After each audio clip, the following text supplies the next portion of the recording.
Well, good morning, church. My name is Jerissa. And I'm Josh. And we just want to welcome you to Fairfax. If you're joining us in person or online, we are so happy to have you here this morning. We have a few things going on this week and coming up in the life of the church that we just want to invite you into. So if you're going to engage in those things, you can find them on the QR code that's on your seat or look on our church app and you can find them there as well. Awesome. So first thing we have for you is our next Global Impact trip leaves in January, and we are going to Zambia. And in Zambia, we have a long-term partner named Villages of Hope, and they seek to really raise up orphans and the vulnerable children to be next-generation leaders who are centered on Christ. It's an incredible organization that we are really proud to be a part of partnering with. And so if you want to learn more about how to be a part of that trip, you can just hang out after the next week's service. So we have an interest meeting that's after the second service next week. And so we encourage you to come stop by and learn more about the trip. Yeah, that is awesome. So parents, this one is for you. Right now, we are living in a world where technology, the internet, and social media are all fighting for your family's attention. Have you ever felt like you're struggling with setting good boundaries for your kids or equipping them to be successful online? Well, Fairfax Kids wants to talk about it. So on October 7th, Fairfax Kids is holding a workshop for parenting in a technological world. This is for parents who want to build skills to gain resources for kids of all ages. So you can sign up for it on our events page or by checking it out on the website. And also you can check out the Fairfax Kids team in the family lobby and they can help you sign up as well. Sweet. This next one, Jerissa and I are really excited about. On October 18th, we are launching our next Emotionally Healthy Spirituality course. And we did this for the first time back in the spring. We launched this course, and we had over 70 folks who went with us on that journey through the course. And it was just incredible. It was incredible to be there with everybody through the 8 weeks and to just see how God was working each and every person's life. And people that in different, places in their faith, different stages of life, and just heard many stories of how God used that course to impact folks.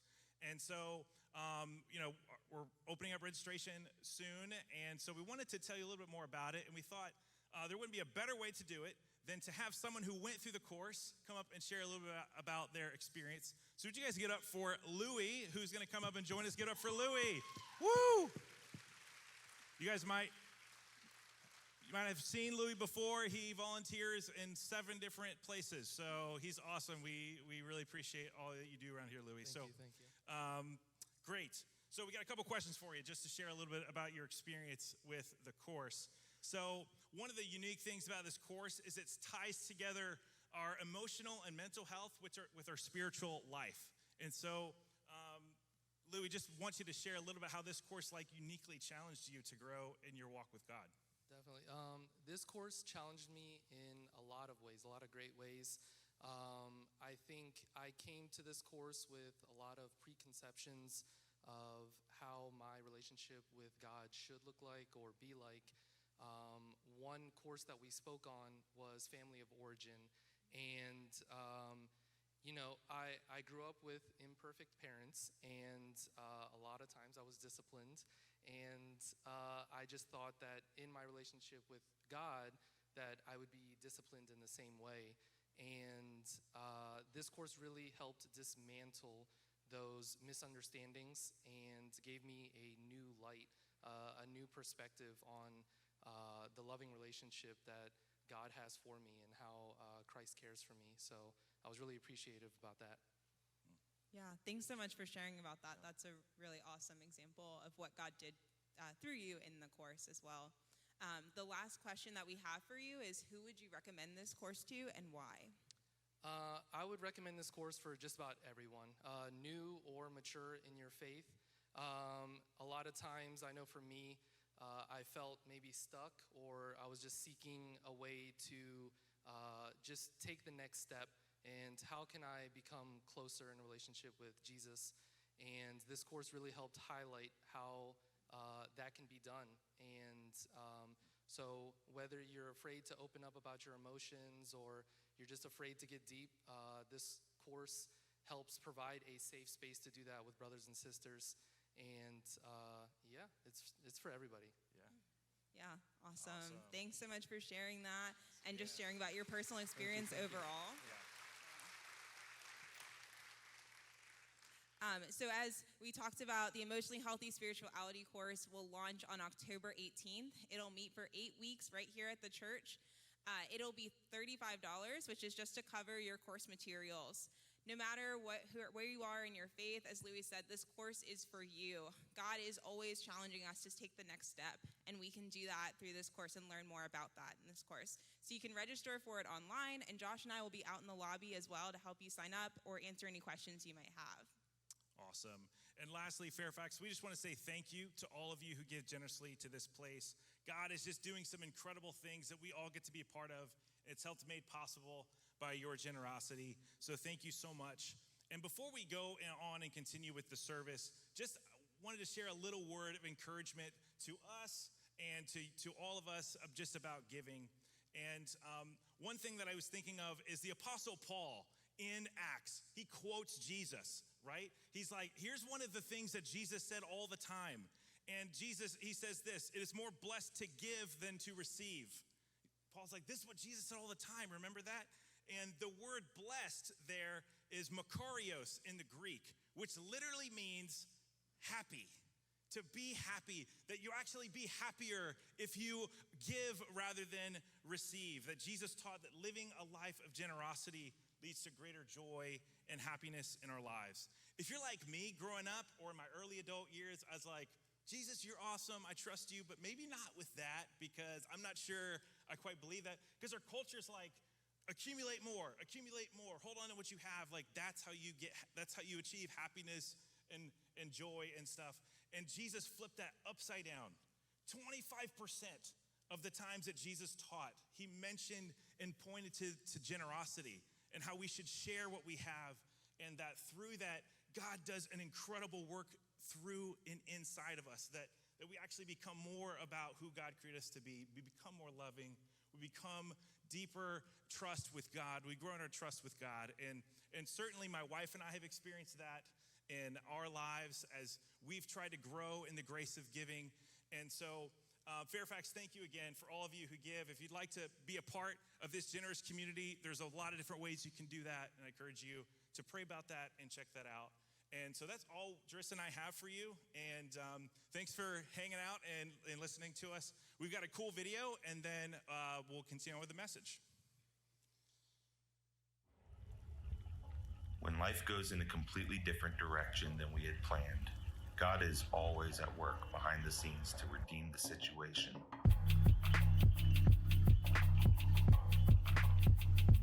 He's at work in every encounter, in every decision, in every detail. God weaves together the faithful obedience of his people to bring about his redemptive purposes in the world.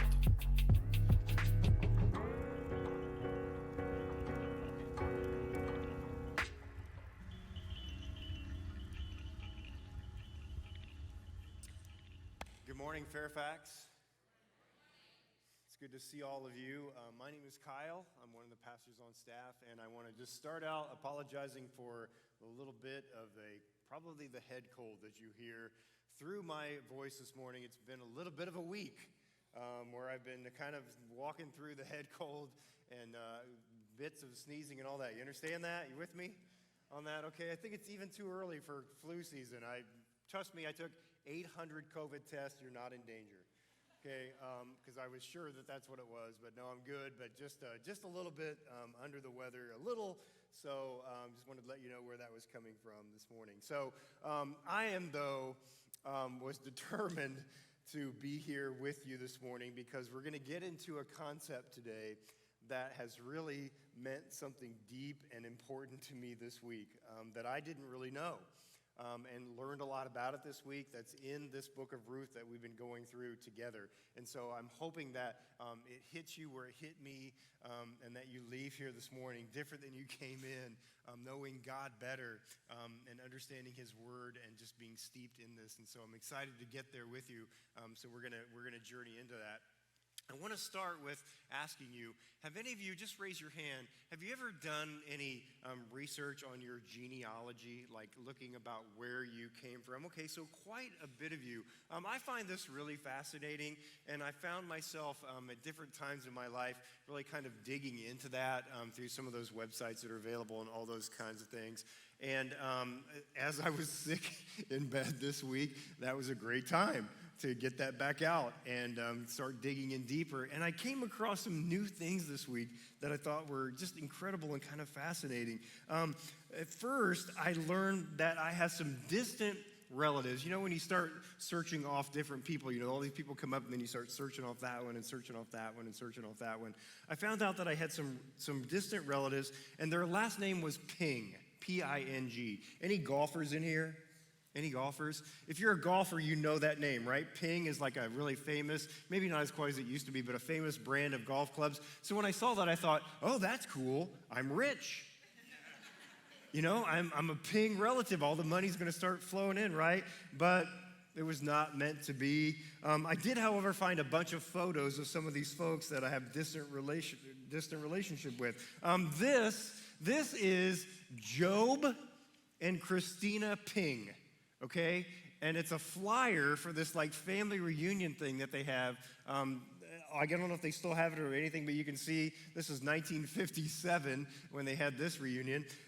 So that's Job and Christina. Here's a bigger picture of Job, and I was thinking about Job and what his parents were thinking. They were sitting around going, "Hey, we're gonna have a baby. What should we name him?" Oh, I know. How about Job? You know, this tortured character in the Bible. That'll make his life awesome, right? So here's Job, who I've got some connection with, okay? And then there's a lot more Pings that started to show up in this, okay? In the 1870s, this is an article that was in a newspaper. You can hardly read it, but I'm going to read it for you. It says this. It says, in an election difficulty, which what they were trying to settle Saturday near Somerset, Kentucky, Esquire William Ping was badly wounded, and his son John was killed by Thomas and Charles Jones, two of the principals in a row. Frank Hines was also seriously wounded by the Jones boys.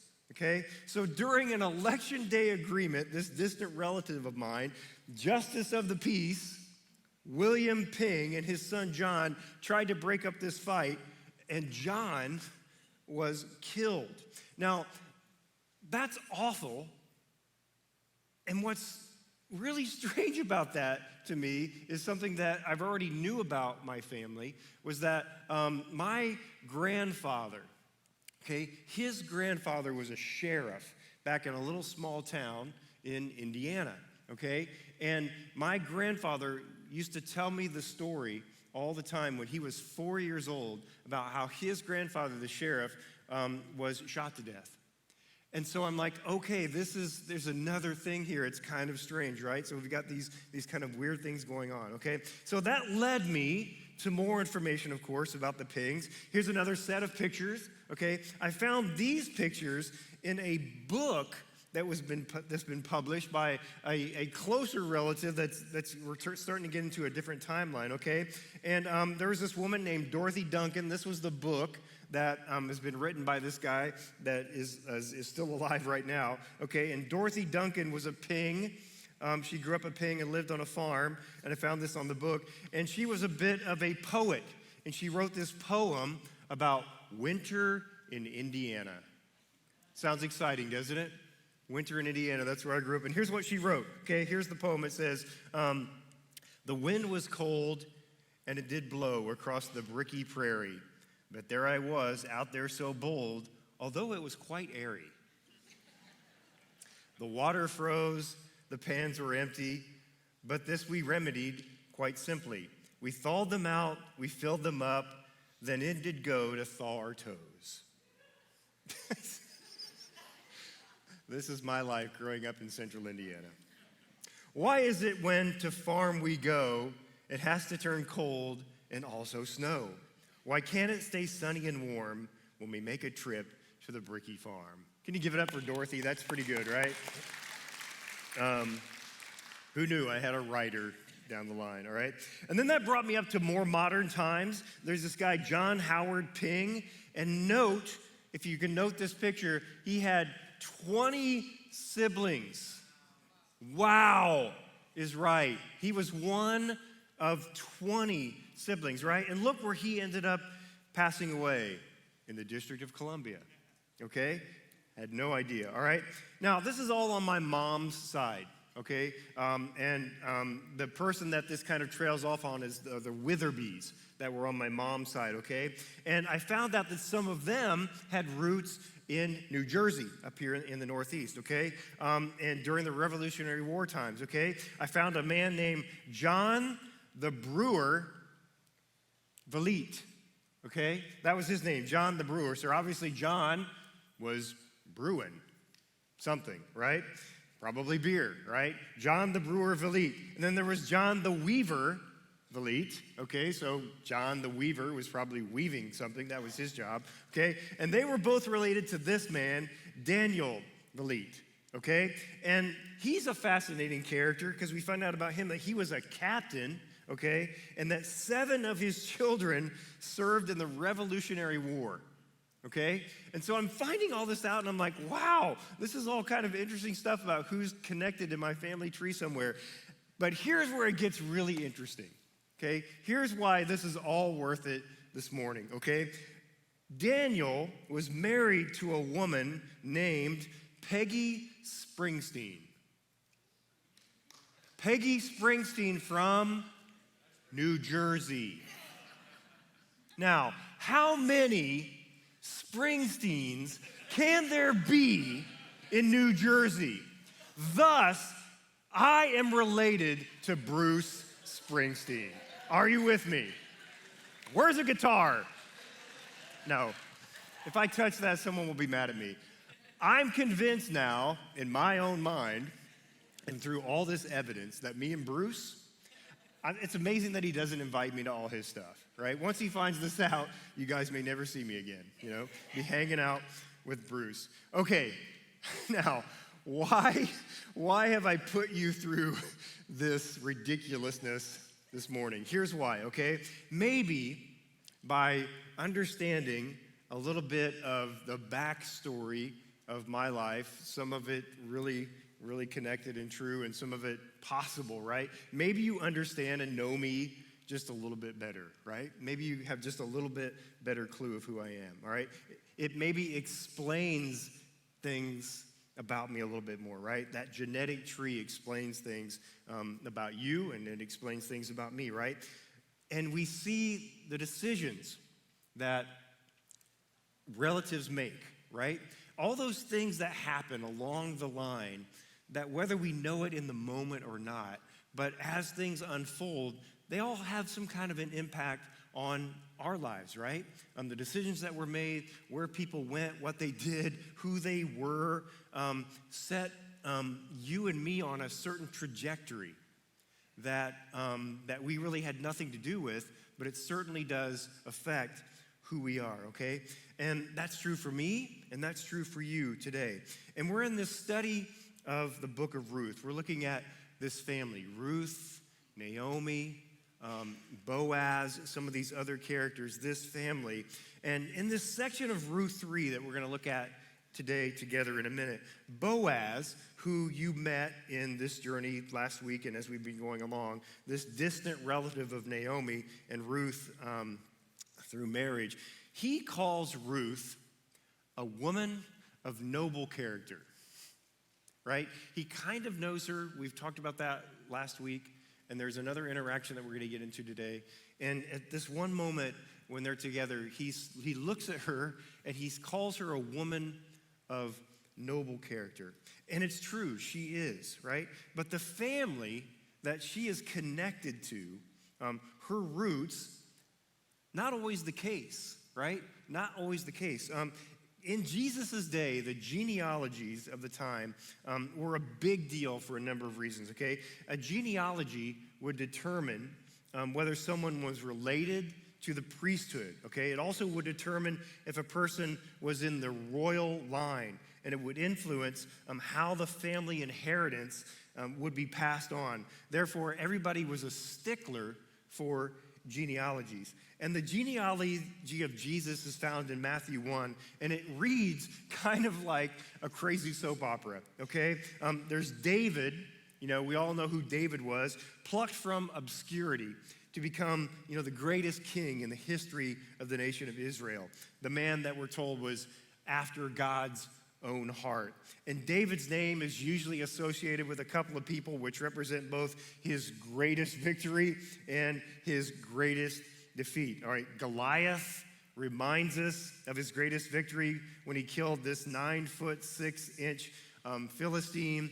And then there is Bathsheba, another name that comes along that's associated with David, with whom he fell into the sin of adultery with. And not only was David guilty of adultery, but in his attempt to cover that up, an innocent man lost his life.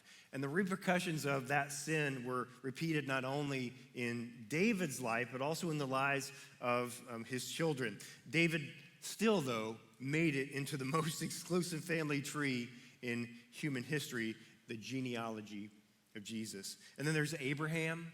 Okay, we all know who Abraham is. He was a great man of faith. He considered the father of faith, but he even had his flaws and his shortcomings. We know that he lied about who his wife was to save himself, right? And we translated that in those days. We're told that was a complete lack of trust in God. Yet God established Abraham as the father of the Jewish people and clearly placed him in the messianic line, okay?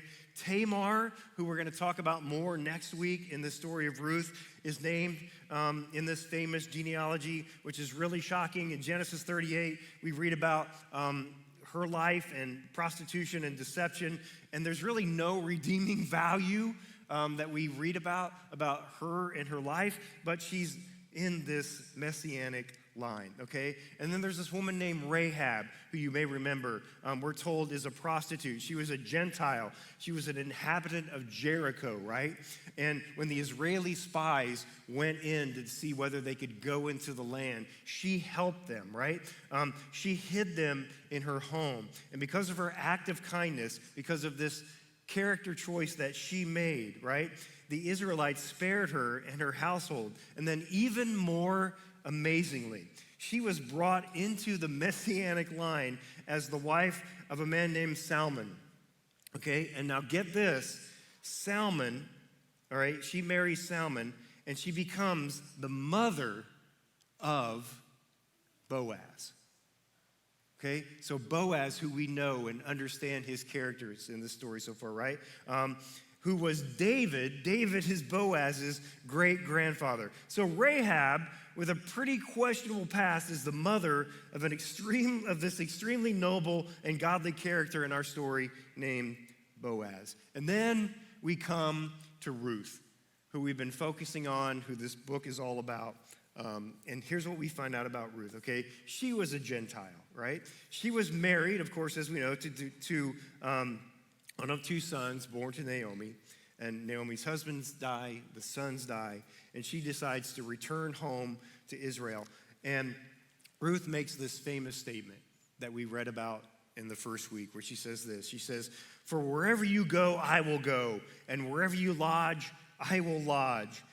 Your people shall be my people, and your God, my God." It's an amazing statement when you consider the fact that Ruth was this Moabite, and we've talked about this a little bit, but the Moabites were among the worst enemies of Israel. Yet here was this woman who was a Moabite, this pagan woman who came to faith in God. She married Boaz and became the grandmother of Israel's greatest king, David. An amazing lineage, an amazing story. And Ruth's great-grandson, this is way down the line, Solomon, devoted almost an entire chapter of the Bible to describing a woman of noble character. Who was his model? His mother. How did he understand the idea of noble character? He found it in his mother, Ruth. Who was she? Simply someone who loved God, someone who loved her family. You know, she was a protector. She was wise, she was faithful, and she was bold. She was incredibly bold. Now, I tell you all of this to get to this moment and this point, and I want you to sort of sink this into your heart, okay? It should give hope to all of us or anyone who has struggled in life. In this genealogy, we have God in his mercy doing for sinners like you and me what they can't do for themselves. You know, mending broken lives, putting together shattered hopes. In the book of Ruth and all through the Bible, the work of God in doing all this is described in one word. There's a word that describes the work of God in putting people's lives back together, in taking the shattered and gluing it all back together and making it into something amazing. And that word is this word, hesed. Can you say that with me? 1, 2, 3. Hesed. Okay? This is an important term, okay? This is an important thing, all right? It's a powerful and profound Hebrew word, okay? It describes the covenant love of God toward his people and this benevolent relationship that we're supposed to have between each other. Okay, I can't emphasize enough how important this word was in Scripture. Here's a couple of ways to think about it. It was said that the world stands on 3 things in ancient times: Scripture, service, and hesed. That's the importance of this concept and this idea, how it was elevated so much. And there was ways that it was tried to be compared. It said, how can you compare hesed? And it says, let's compare it to a stool. One of its legs becomes loose. A pebble was placed under the leg, and it held firm. So as it were, it is the throne of God. It became infirm, and it was propped up with hesed. So when something was loose, when something needed support, when something was a little bit shaky, when something wasn't quite what it needed to be, what came in to save the day, what came in to prop things up, what came in to make it sure was this idea and this concept of hesed, okay? There's a key verse about hesed. It's in Micah 6:8. It says, he has told you, O people, what is good, and what does the Lord require of you but to do justice, to love kindness, and to walk humbly with God. There was a rabbi that described it this way. It says, it is born in the generosity of faithfulness, the love that means being ever present for the other in hard times as well as good. Love that grows stronger, not weaker over time. It is love moralized into gestures of help and understanding, support and friendship. The poetry of everyday life written in the language of simple deeds. It's like this big, heavy, thick, unbelievably important structure-holding concept that's available to us by inserting it and living it out every day in simple deeds. That is amazing. That is what we get from our God. Not only is that what he is about, not only is that kind of loving kindness being demonstrated to us and given to us all of the time, available to us, but it's also what he's calling us to. And it's also what we get to see in Ruth, which is why the study of her in this book is so important to us. This is going to be an important concept, this idea of hesed, as we go along today. God orchestrated all of these things in his hesed, okay? Leading to this connection between Ruth and Boaz. And Ruth and Boaz lived out hesed in their lives. They had noble character, okay? What I want to get at today is this idea of character. You know, it really matters. Sometimes it gets discounted, and maybe we don't think about it enough. Now, understand this, though. It doesn't mean this, okay? It doesn't somehow make us more acceptable to God or loved by God. Okay, but God can use the noble character that we find it within ourselves to display based on what he's doing in our lives, right? He can use that to accomplish his mission and purpose in the world, oftentimes in ways that, we could never, ever imagine, okay? We live in a kind of me-centric world where boldness, loyalty are two of those character traits that don't often coexist, boldness and loyalty.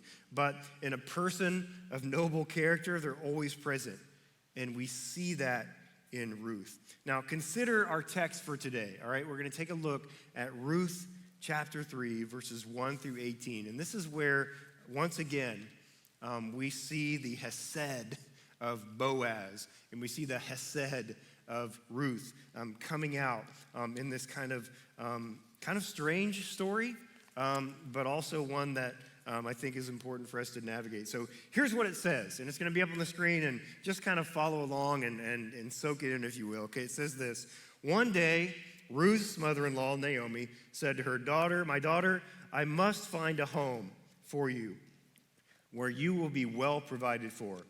Now Boaz, with whose women you have worked, is a relative of ours. Tonight he will be winnowing barley on the threshing floor. Wash, put on perfume, and get dressed in your best clothes. Then go down to the threshing floor, but don't let him know you are there until he has finished eating and drinking. When he lies down, note the place where he is lying. Then go and uncover his feet and lie down. He will tell you what to do." I told you it was weird, okay? "I will do whatever you say," Ruth answered.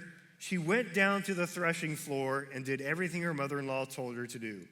When Boaz had finished eating and drinking and was in good spirits, he went over to lie down at the far end of the grain pile. Ruth approached quietly, uncovered his feet, and lay down in the middle. In the middle of the night, something startled the man. He turned, and there was a woman lying at his feet. "Who are you?" he asked.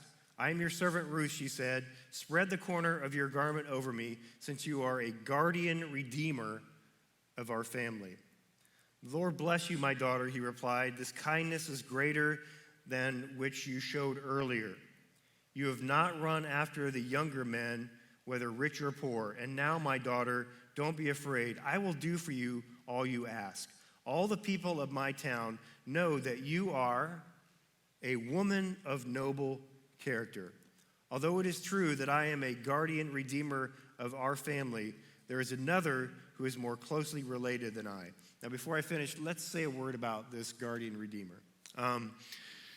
In every family in Israel, the head of the family was considered to be this guardian redeemer, okay, responsible for, the well-being of the family. The person was expected to rescue, to ransom, to buy back, to recover or redeem anyone or any property that was in danger of being removed from the family by poverty or war, or death. Boaz became the guardian redeemer of Naomi's family, and he was needed to fix two problems, okay? A parcel of land that had to be bought back, redeemed, and Ruth needed a husband.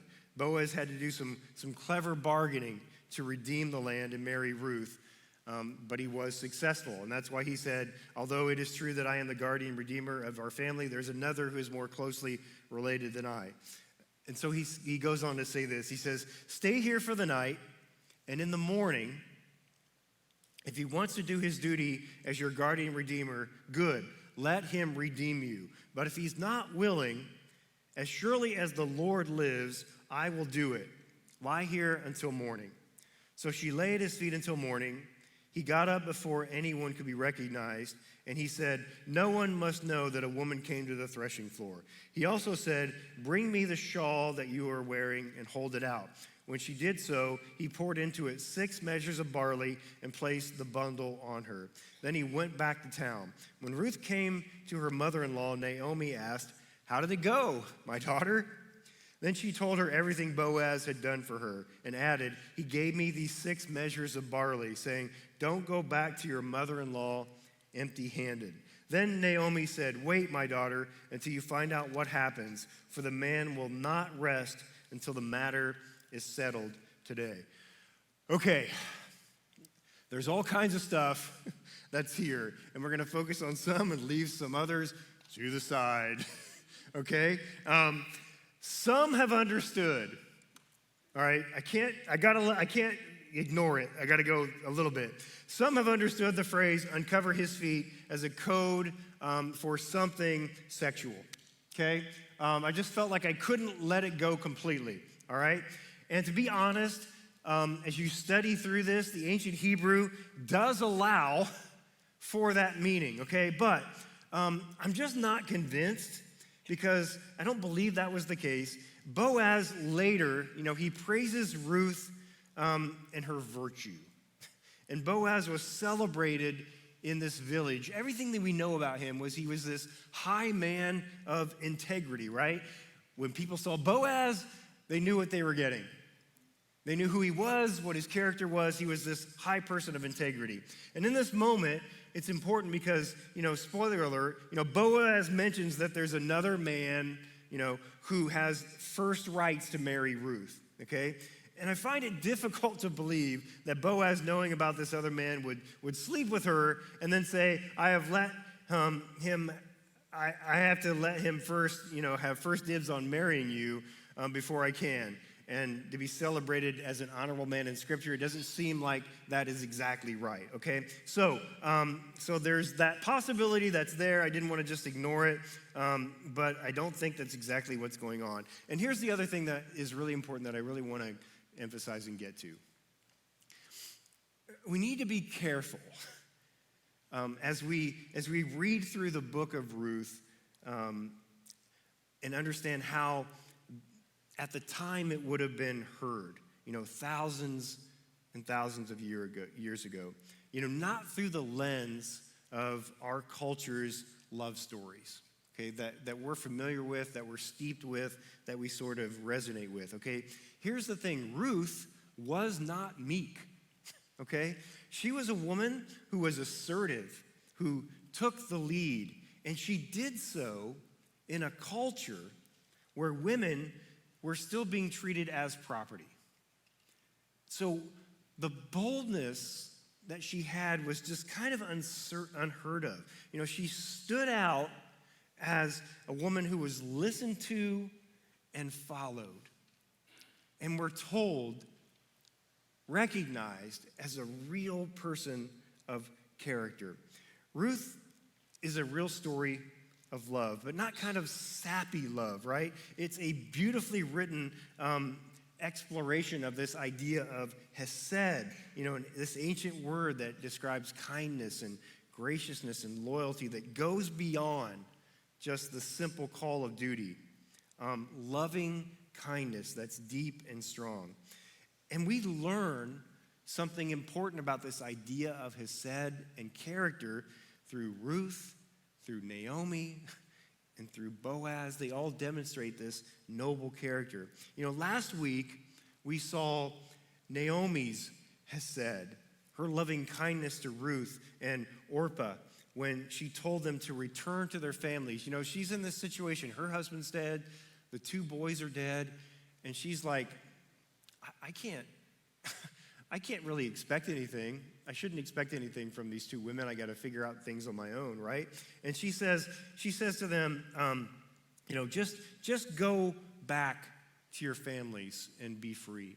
But, all right, we saw Ruth demonstrate her hesed to Naomi when she stayed with her and chose the harder path.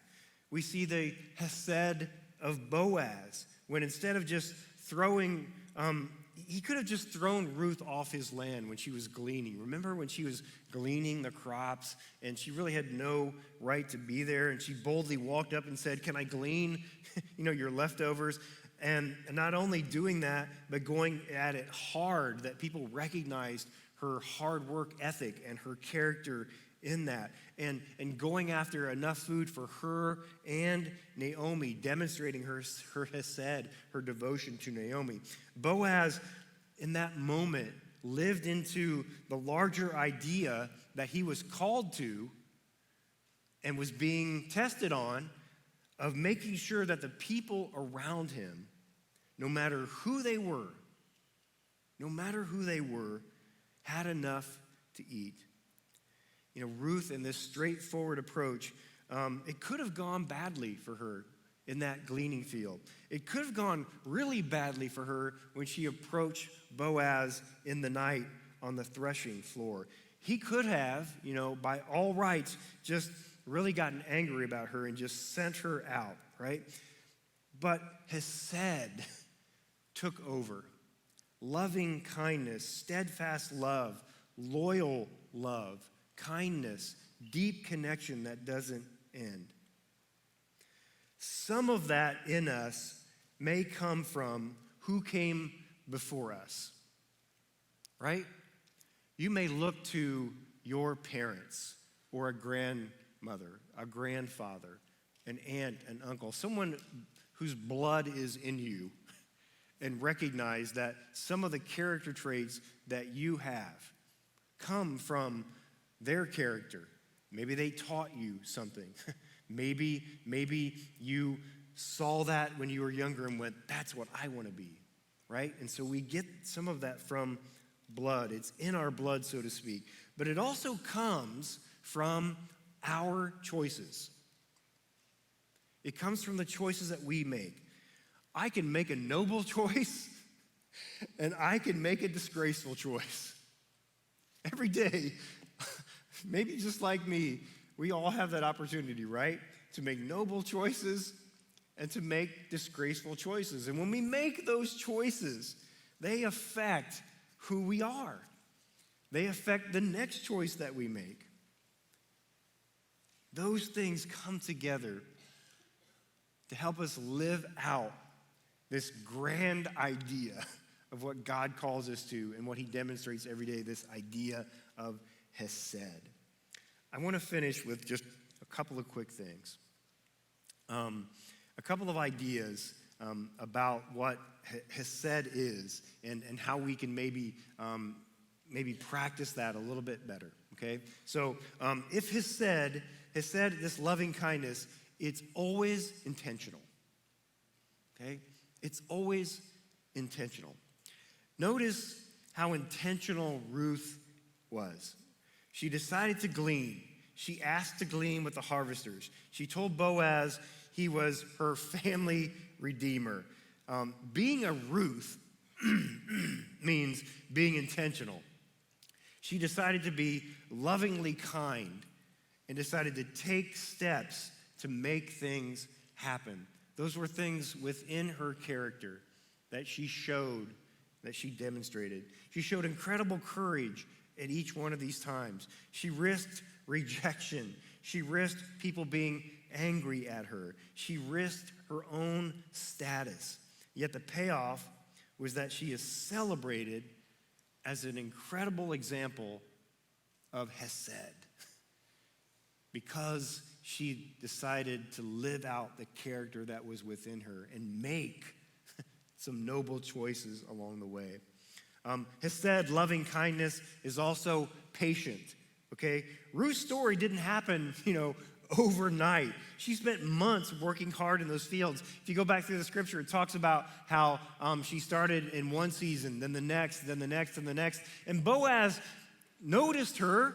He kept noticing what was going on with her. Maybe something was starting right there, who knows? But it wasn't just the next day, right? It was like months and months, seasons had gone through. She put herself on the line over and over to get what she wanted and to take care of Naomi over time. It wasn't a one moment in time, okay? So being a Ruth means being intentional, right? It means being patient and being intentional, okay? 1 Corinthians says this. It says, love is patient and kind. We've all heard that. Love is patient and kind, right? And so Ruth demonstrated that. When someone you need to be patient with, who is that? Who is the someone that comes to mind right now who maybe you need to be more patient with, who you need to love a little bit more deeply? Is there something you're meant to do that you need to be more patient with? Maybe you've given up on some idea or some prompting that God has given you because you just ran out of patience. But maybe we need to hang on to that a little bit more deeply. You know, part of love is being patient, trusting God to work things out in his timing. I hate that, to be honest.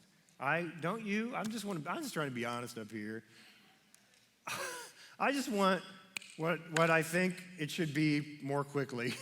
God, hey, still hanging out here, waiting. I know what that means. I have been there, and I don't like it. I didn't like it. I never like it, but God has his own timing, and he works it out for us, and he is indeed faithful. And the last idea of this loving kindness, this is said, is that it requires a sacrifice. It requires sacrifice. Boaz sacrificed for Ruth and Naomi, over and over. He gave from his harvest. He provided resources. He committed to this marriage. And we'll see next week, it was to his great cost. It was to his great cost. Here's the thing. No matter what might be going on in your world or in the world around us, our personal lives, in our family, we have the daily ability to make honorable choices and practice this kind of love and sacrifice for others. Hesed. It's the pillar, one of these pillars that keeps the world going. We have to practice Hesed in the little small details of our lives. Just practicing it in the little small details of our lives. I was reading a devotion this week about this idea, and the words El Shaddai were mentioned, okay? Which is a word used about a number of gods in the ancient world, but it's also one of the names of God. And Naomi uses it to describe her God. El Shaddai being the powerful one. At one time in this story, people would see Naomi, and they would go, "Hey, Naomi," and she would say, "Don't call me Naomi, call me bitter." Call me bitter. Why? Look what she had been through. Her husband died, her sons died. Nothing was good. She said, "Call me bitter."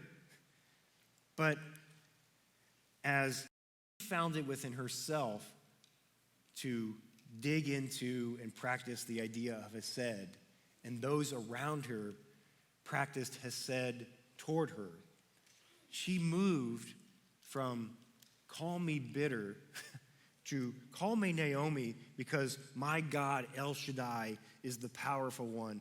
Look what he has done in my life and in the lives of those that I love. This is a good story. This is an amazingly good story. It's a heartwarming story, a story of redemption and love, where noble choices made by people who have been refined by God are amplified for us to learn from, to soak in, and aspire to. I hope that I can more and more lean into my Hesed, and that you can more and more lean into your Hesed, so that our families and those around us may feel that and understand the powerful, the El Shaddai, come to know him and to love him more deeply. Will you pray with me this morning? Heavenly Father, thank you so much for who you are. God, thank you for